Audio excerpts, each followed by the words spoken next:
एक क्षेत्र देखो समझो विवेक द्वारा। क्षेत्र को समझोगे तो क्षेत्र का एक बार आपको स्वरूप पता हो गया, रस्सी में सांप बना ही नहीं है तो आप रस्सी में अधिष्ठान में आ जाओगे, फिर मुक्त ही है। तो आज का श्लोक है इच्छा द्वेषो सुखम दुखम। अगला है संघात। क्या है? संघात यानी समुदाय। अगर साइकिल बनाना है तो क्या चाहिए?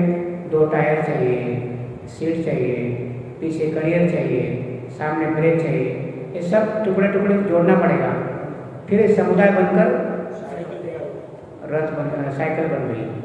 ऐसे हमारा शरीर जो बना है, क्या क्या है? 5 ज्ञानेंद्रिय, 5 कर्मेंद्रिय, 5 प्राण, मन बुद्धि, 3 गुण, 5 महागुण। इस समुदाय बन के क्या हो गया? संघात हो गया। और आपस में बड़े प्रेम से रहते हैं। ज्ञानेंद्रियों को मदद करता है कर्मेंद्रिय, बुद्धि मदद करती है, सब आपस में सहयोगी है। यह है संघात। क्या है? संघात। जैसे अक्षरों का समूह इकट्ठा करके अर्थपूर्ण अक्षर इकट्ठा कर दे तो क्या होगा? शब्द बनेगा। अर्थपूर्ण अक्षर अल्फाबेट, उनका क्या हो जाएगा? अर्थपूर्ण शब्द बनेगा। और अर्थपूर्ण शब्द इकट्ठा करेंगे तो वाक्य क्या है? संघात है। संघात है। कोई रथ बन गया, रथ है, उसमें घोड़े भी है, उसके चाक भी है, सब कुछ रथ बन गया। तो ये है संघात। तो ये जो संघात है हमारा शरीर समुदाय, ये भी क्षेत्र है, क्षेत्र के नहीं है। इच्छा द्वेष सुखम दुखम संघात चेतना। अगला क्या है? चेतना। यह आपको समझना पड़ेगा। चेतना, चेतना का अर्थ है चिदाभास। कौन? चिदाभास। बस हाँ, जो जीव बोलते ना, चिदाभास जीव, उसको बोलते हैं चेतना। कैसे? सूरज, असली सूरज क्या मटके में आता है? पानी भरने के बाद कौन आता है? कौन? प्रतिबिंब।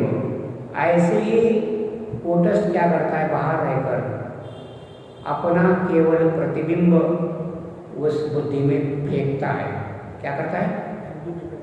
हाँ, वो किसी का प्रतिबिंब लेता नहीं है, पर तो अपना प्रतिबिंब, हाँ, रिफ्लेक्शन, क्या बोलता है? रिफ्लेक्शन फेंक दिया बुद्धि में।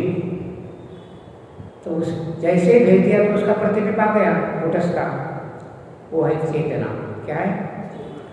वही चेतना तुम्हारे पैर से लेकर शरीर तक व्याप्त है। कैसे? जैसे लोहे का टुकड़ा है, जैसे इतना बड़ा लोहे का टुकड़ा है, इसको अगर हाँ, ये लोहे का टुकड़ा है, नहीं चौकोर है, ऐसा चौकर है, चौकर। उसको एकदम अग्नि में गर्म करो, एकदम लाल हो जाएगा। कैसे? तो अग्नि से लाल हो जाएगा। तो वो लाल जब बनेगा अग्नि से, तो उस समय हमें लोहा तो नहीं दिखाई देगा, तो वो लोहे को उसने क्या कर दिया? व्याप्त कर दिया, उसको ऑक्यूपाई कर दिया। किसको? लोहे के चौकोर टुकड़े को। किसने? अग्नि। वैसे ही हमारा जो एक क्षेत्र है शरीर, ये जो समुदाय है 24 तत्वों से बना हुआ, उसको व्याप्त कर दिया किसने? चेतना ने। जैसे अग्नि व्याप्त करती किसको? लोहे के टुकड़े को। वैसे ही सब जगह पे चेतना कहाँ नहीं है? अगर आपके पैर को कोई कांटा चुभ गया एकदम पता चल जाएगा। ये चेतना है, ये चिदाभास यानी चेतना। और ये चेतना क्या करती है? हमारे मन को, बुद्धि को हरा भरा रखा है, हरा भरा जिंदा रखा है। बुद्धि में निर्णय करने की क्षमता, मन से संकल्प करने की क्षमता, प्राण को, प्राण अपान, इनको भी, प्राण तो जड़ है। प्राण क्या है? ये 10 प्राण है, 10 प्राण, 10 हो गए। प्राण अपान व्यान, उनके कार्य के अनुरूप उनके 10 हो गए नाम। प्राण तो एक ही है। पंच प्राण, पंच प्राण 10 हो गए। ये सबसे शक्ति किसने दिया? चेतना ने। मन को भी शक्ति, प्राण को भी शक्ति। वो कुछ करती नहीं, करवाती इनसे, है ना। उन्होंने उनको शक्ति दिया, किसने? चेतना ने। और चेतना जो है वो कहाँ से आ गई? कूटस्थ से। कहाँ से? तो कूटस्थ कोई कुछ करता नहीं, इनसे करवाता है। ये प्रतिबिंब चिदाभास इंद्रिय इनके द्वारा करवाता है, वो कुछ नहीं करता है। आपने कभी मंदिर ये देखा है? कछुआ, कछुआ वो मादा, जो माता होता है ना, मादा कछुआ, फीमेल कछुआ टॉर्टोइज, वो अपने बच्चे को केवल अपने दृष्टि से बड़ी करती है, दूध नहीं पिलाती है। जो उनके जो बच्चे पैदा होते हैं उनको केवल बस ऐसे देखेंगे दृष्टि से, बस केवल दृष्टि से, प्रेममय दृष्टि से बच्चे बड़े होते हैं। बस दूध पिलाते नहीं, कुछ नहीं, केवल देखना बस, करुणा भाव से। ये है लक्षण है, फीमेल टॉर्टोइज अपने बच्चों को केवल अपने दृष्टि से ही बड़े होते हैं बच्चे, दूध नहीं, कुछ नहीं। ऐसे ही ये जो कूटस्थ है, ये जो परम चैतन्य है, उन्हें अपना प्रतिबिंब देखकर वहाँ आराम बैठे हैं और इस चिदाभास से काम करवा रहे इंद्रियों के द्वारा। वो तो कूटस्थ अपने अपने निर्विकार है, कर तुम कुछ नहीं, न्यूट्रल है, निर्विकारी मतलब निर्विकार। पर इस प्रकार मादा कछुआ जैसे अपने बच्चों को केवल प्रेम दृष्टि से बड़ी करते हैं, ऐसे वो कर रहा है, बस वो कुछ नहीं कर रहे। दूसरा दृष्टांत, चुंबक और लोहे का टुकड़ा। चुंबक कुछ करता है क्या? परंतु उसकी प्रेजेंस जरूरी है, उसकी उपस्थिति, फिर लोहे के टुकड़े में हलचल पैदा होती है ना। तो ऐसे ही वो कूटस्थ जो है केवल अपना प्रतिबिंब बुद्धि में देखकर काम करवा रहा है। अब पूनम के दिन में जब चांद पूरा होता है पूनम में, तो सागर में क्या होता है? कितना डिस्टेंस है दोनों में, परंतु पूनम चाहिए, तो सागर में क्या होती है? लहरें, टाइडल वेव्स, मतलब लहर पैदा होती है जोर से। इतना सागर खुश होता है पूर्ण चंद्रमा को देखकर, उसमें लहरें पैदा होती है, एकदम छलांग मारती उछलती है। तो क्यों? पूनम के कारण। चांद कुछ कर रहा है क्या? तटस्थ है। ऐसे ही वो ब्रह्म, वो कूटस्थ अपने जगह पे बैठकर केवल अपना प्रतिबिंब बुद्धि में देखकर जो आता है उसको कहते हैं चेतना।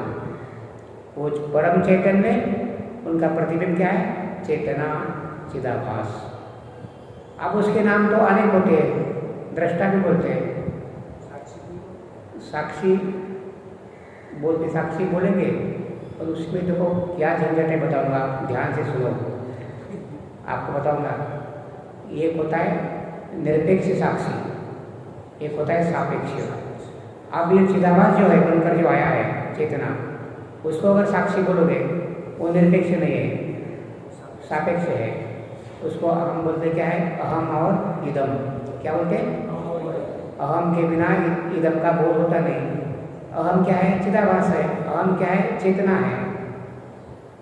वही अहम, वही चेतना, वही चिदाभास बुद्धि के द्वारा बाहर कोई चीज़ जानने का प्रयत्न करेगा, उसका नाम क्या बन गया? ज्ञाता। क्या बन गया? वही चिदाभास जब हमारे वाणी में आकर बोलना शुरू करेगा, प्रवचन करेगा, तो वक्ता बन गया। वही चिदाभास पैर से चलेगा, गंता। वही चिदाभास अहम जीभ से कोई चीज़ खा रहा है, रसयिता। नाक से कोई चीज़ का स्मेल ले रहा है, घ्राता। तो ये सब किस में नाम हुए? चिदाभास के नाम हुए। परंतु कूटस्थ है, तो आपको बोलना पड़ेगा निरपेक्ष साक्षी, यानी निर्विकार कूटस्थ, ऐसे बोलना पड़ेगा। तो ये प्रतिबिंब जो है चिदाभास, इसमें नाम चेंज होते हैं, ज्ञाता, दृष्टा, क्षेत्रज्ञ, श्रोता। अगर मनन करता है तो मनता। क्या बोलेंगे? मनता। मनन करने वाला मनता। हाथ से कोई लेन देन कर रहा है तो दाता। तो ये सभी नाम किसके हैं? चेतना के हैं। और यही चेतना जब शरीर का त्याग करते हैं तो 5 ज्ञानेंद्रिय, 5 कर्मेंद्रिय, पंच प्राण, मन, बुद्धि और कारण शरीर सहित दूसरे शरीर में प्रवेश करती है। तो ये चेतना है। ज्ञानी लोग कैसे प्रवेश? ज्ञानी लोग का क्या होता है? हाँ, ज्ञानी जनों का शरीर छोड़े। हाँ, उत्क्रामंतम स्थितम वापि भुंजानं वा पुनान्वितं विमूढ़ानानुपश्यन्ति पश्यन्ति ज्ञानचक्षुषा। तो ज्ञानी लोग प्राण छोड़ते समय नहीं, जिंदगी भर जीते समय भी हमेशा जो कूटस्थ है, निरपेक्ष साक्षी, उसी भाव में जीते हैं। उसी भाव में खाते समय भी खाकर भी खाता नहीं, बोलकर भी बोलता नहीं, चलकर भी चलता नहीं, सुनकर भी सुनता नहीं, मरकर भी मरता नहीं। ये उसका भाव है। वो निरपेक्ष दृष्टा बनता है। हम चमड़े की आंखों से किसको देख रहे हैं? संसार को देख रहे हैं। तुम्हारे आंखों को कौन देख रहा है? मन को कौन देख रहा है? बुद्धि को कौन देख रहा है? कूटस्थ। तो वो कूटस्थ में जाकर सीधा संसार को देखते हैं। कूटस्थ से ही देखते हैं, बाकी किसी से देखते नहीं है। हमने मिलावट कर दिया, कूटस्थ भी है, फिर बुद्धि भी मिलावट कर दिया, मन भी और आँख भी और बाहर का। हम मिलावट करके देखते हैं। वो केवल अपने ज्ञान चक्षु के द्वारा, निरपेक्ष ज्ञान तत्व, उसके द्वारा संसार को देखते हैं हर पल। तो उस समय मृत्यु का डर नहीं है, क्योंकि दृष्टा बन गए, निरपेक्ष दृष्टा। उत्क्रामंतम, प्राण का उत्क्रमण होते समय उनके जो प्राण है ना, प्राण कहीं जाते नहीं है। ज्ञानी के प्राण कहीं जाते नहीं है, उसमें गति नहीं है। अगर मटका है, उसके अंदर जो मठाकाश है उसको तोड़ दिया तो अंदर का आकाश कहीं जाता है क्या? बस खाली लेयर निकाल दिया, महाकाश के साथ एक हो गया। ज्ञानी के प्राण कहीं जाते नहीं है, उसी में लीन होते बस ब्रह्म में, उसी जगह पे कहीं जाते नहीं। तो प्राण छोड़ते समय, एक शरीर में दूसरे शरीर में जाते समय, पंच विषयों का भोग करते समय ज्ञानी दृष्टा बनकर जीता है। ज्ञानी पश्यंती मतलब देखता है, आत्मा से देखता है। विमूढ़ा नान पश्यंती, जो मूढ़ है, जो मूढ़ मोहग्रस्त, वो देखता नहीं है। परंतु पश्यंती ज्ञान चक्षुषा, तो कौन? अपने ज्ञान चक्षु के द्वारा ये सब देखता है। बोलकर भी बोलता नहीं, खाकर भी। ये श्लोक है, एक श्लोक है ये। नैव किंचित करोमिति युक्तो मन्ये तत्त्ववित् पश्यन् शृण्वन् स्पृशन् जिघ्रन् नश्नन् गच्छन् श्वपन् श्वसन् प्रलपन् विसृजन् गृह्णन् नुन्मिषन् निमिषन् ननि इंद्रियाणींद्रियार्थेषु वर्तन्ते इति धारयन्। वो ऐसे समझता है कि इंद्रिया ही इंद्रियों में वर्त रहे, मैं अलग हूँ। पश्यन, देखकर भी देखता नहीं, खाकर भी खाता नहीं। आप घर से यहाँ तक चल के आ गए तो आपने कंधे पे एक मटका रख दिया, मटका है ना, खाली मटका, और आ रहे मंदिर में। तो ये मटके का अंदर का आकाश सफर कर रहा है क्या? मटके का लेयर सफर कर रहा है, और अंदर का आकाश, उसमें गति है क्या? नहीं है ना। ऐसे ही चलकर भी चलता नहीं, आत्मा थोड़ी चलती है। इस हॉल के अंदर का आकाश जो है, कभी वाराणसी जाके आया, हरिद्वार जाके आया है, तो आपके अंदर को जो चिदाकाश है, कौन? चिदाकाश, वो कहीं जाता नहीं, वो व्यापक है। ये बाहर का स्थूल आकाश कितना व्यापक है, वो तो कितना व्यापक होगा। उसमें कहाँ आवागमन है? चलकर भी, खाकर भी खाता नहीं। खाना किसका धर्म है? प्राण का है। अभी बताया, भूख प्यास प्राण को लगती है, आत्मा को कूटस्थ थोड़ा ही खाता है, कूटस्थ। ये सोचकर भी सोचता नहीं, मन सोचता है, आत्मा थोड़ी सोचती है। सांस लेकर भी लेता नहीं, सांस कौन? नाक लेता है, कूटस्थ थोड़ा ही सांस लेता है। तो वो जो कूटस्थ कौन है, उसको बोलेंगे चक्षु के चक्षु। क्या बोलेंगे? ये चक्षु चमड़े के, और इस आंख का आंख है वो कौन है? आंख का आंख है वो। कान का कान, ये कान पंचमहाभूत का, इसका भी कान वो है, कान का कान। आंख का आंख, नाद का नाद, क्या बोलते हैं कुछ इसको? ये बाहर का नाद तो हमें आवाज आता है आपके कान पे, वो नाद का नाद, अनहद नाद क्या है? वो आत्मा का है। नाद का नाद, कान का कान, आंख का आंख, स्पर्श का स्पर्श, कुछ बोलते अस्पर्श, अरूप, रूप का रूप, क्या बोलेंगे? रूप का रूप, ये उनके नाम है।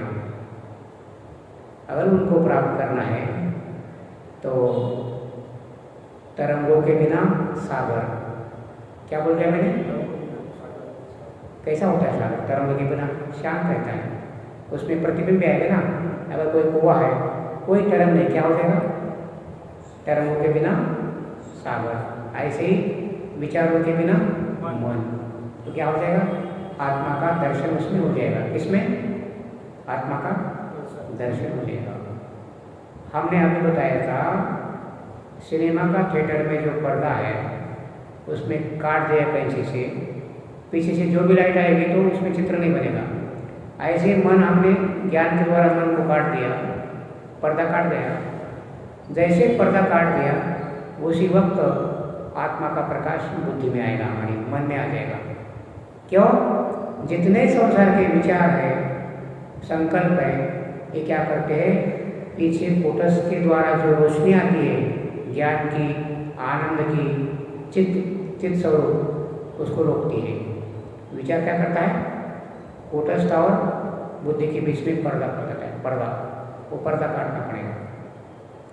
जैसे सूरज के सामने बादल आ गया, क्या गया? तो हम देख रहे बादल को, तुम्हारे सामने रोशनी नहीं आएगी, अंधेरा आएगा। क्यों? बादल ने सूरज को ढक लिया।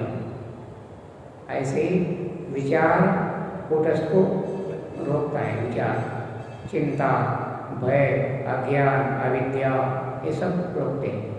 इतना दुश्मन विचार है। क्यों? विचार प्रकृति का हिस्सा है।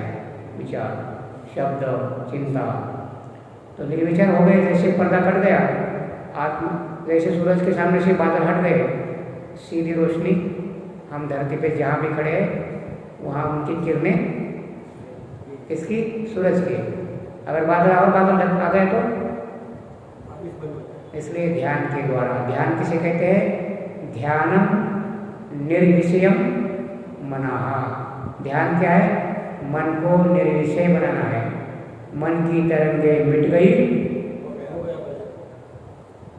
इसके तरंगे के लिए, मिटाने के लिए बताया। क्यों? आत्मा का अनुभव कर लेना है बुद्धि में, तो ये विचार को निर्विचार करना पड़ेगा। निर्विचार इसलिए बोल दिया, ये ज्ञान बुद्धि कैसी से, ये अज्ञान जैसे काटोगे वैसे अंदर, हमारे अंदर प्रकाश आएगा। इसलिए आज का श्लोक क्या है? इच्छा, द्वेष, सुखम, दुखम, संगातस चेतना। ये चेतना है। चेतना यानी चिदाभास। क्या हो गया? चिदाभास किसको बोलते हैं? चेतना को। पैर से लेकर सिर तक वो काम कर रहे हैं। जैसे वसंत आता है ना, वसंत ऋतु, सभी क्या होते हैं? पत्ते, फूल हरे भरे होते हैं ना, तो हम क्या समझते हैं? वसंत का आगमन हो गया। ऐसे ही कोई व्यक्ति जिंदा है, अंतो अंदर चेतना है। चेतना क्या है? वसंत ऋतु है, वसंत जैसे। इसलिए आपकी हरी भरी इंद्रिया, आंख देख रही है, वो वसंत है। उस चेतना को क्या कहेगा? वसंत ऋतु, वसंत। उसका और एक शब्द है, लिखो, प्रकृति। प्रकृति वन माधवी, वन, वन मतलब जंगल, प्रकृति वन माधवी, माधवी, ये प्रकृति रूपी जैसे माधवी, व माधवी, प्रकृति one Madhavi, one Madhavi, one मतलब जंगल, फॉरेस्ट, माधवी, ये नाम है उसका, चेतना का। हाँ, प्रकृति मतलब जंगल में, जैसे वसंत ऋतु आने से जंगल हरा भरा होता है, वैसे हमारे इंद्रिया, शरीर, हम जिंदा है केवल चेतना के कारण। कोटस के कारण नहीं है। कोटस सब जगह पे व्याप्त है। जहाँ जहाँ केवल जल है वहीं पे प्रतिबिंब होता है। तो हमारा सूक्ष्म शरीर क्या है? जल है। जल जल का काम है ना उसका, उस पर प्रतिबिंब आ गया। अगला है धृति। बस 2 मिनट बाकी है। धृति, धृति मतलब धारण करना। ये जो पंचमहाभूतों का जो शरीर बना है, इसमें देखो धरती का और पानी का कभी जमता है क्या? गीला करता है, मट्टी को खराब करता है, आपस में जमता नहीं। जल को अग्नि सुखाता है और अग्नि को वायु सुखाता है और वायु को आकाश में अपने पेट में निकल गया है। ये पांचों को जमती नहीं है, आपस में पूरी दुश्मनी है। क्या है ना? आपस में कोई तालमेल नहीं है। क्या है? फिर भी ये पांचों को इकट्ठा करके हमारे शरीर में काम कर रहे हैं। पंचमहाभूत बना ना शरीर। धरती का पानी के साथ जमता नहीं, जल का अग्नि के साथ जमता नहीं। अभी तो भी कितना खराब काम था, फिर भी हमारा 50, 60, 70 साल जो आयु चल रही है, केवल इनको इकट्ठा करके। किसने किया है? ईश्वर ने। इनकी आपस में बिल्कुल जमती नहीं, फिर भी जम रहा है। इसे बोलते धृति। क्या बोलते हैं? धृति। धृति मतलब धारण करना। हिंदी में क्या बोलते हैं? धारण करना। इंग्लिश में टू होल्ड, पकड़ के रखना। 100 साल जब तक मरते नहीं तब तक होल्ड करके रखा है बॉडी को। यह है धृति। धरती का जल के साथ जमता नहीं है। जल को अग्नि सुखाती है, अग्नि को वायु सुखाता है, वायु को आकाश अपने पेट में निगल लेता है। आपस में सब दुश्मनी, आपस में सब उल्टा उल्टा है। फिर भी जब इसका शरीर बनता है, पिंड बनता है, तब उसमें आराम से 50, 60, 100 साल तक अपना अपना आराम से धर्म निभाते हैं। जैसे शिव के दरबार में होता है। हाँ, तो ये आपस में जमती है, इसे कहते हैं धृति। लेकिन ये जो धृति है, जो पंचमहाभूतों से बनी है, ये भी क्षेत्र के अंतर्गत है। ये भी जानने का विषय है। ये भी क्या है? आत्मा का विषय है। इसको भी कुटस देख रहा है। ये दिखाई देने वाली चीज़ है।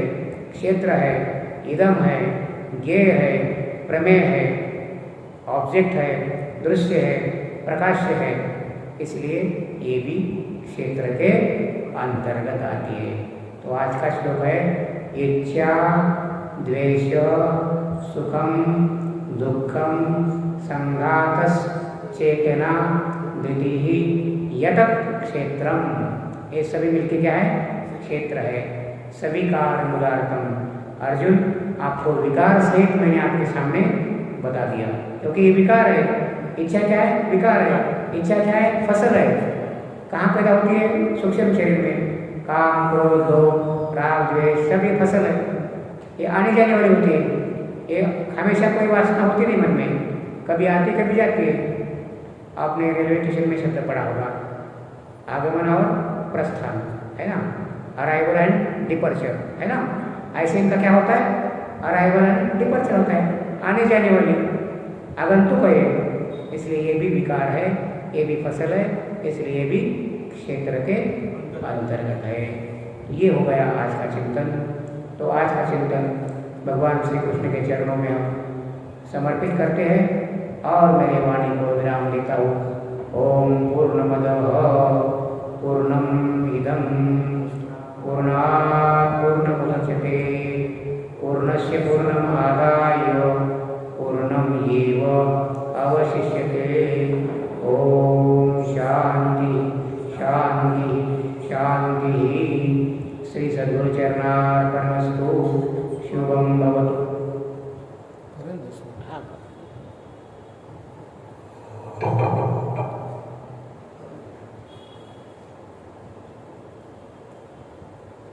सतगुरुदेव भगवान की जय। आइए 1 मिनट हरिनाम संकीर्तन। श्री कृष्ण गो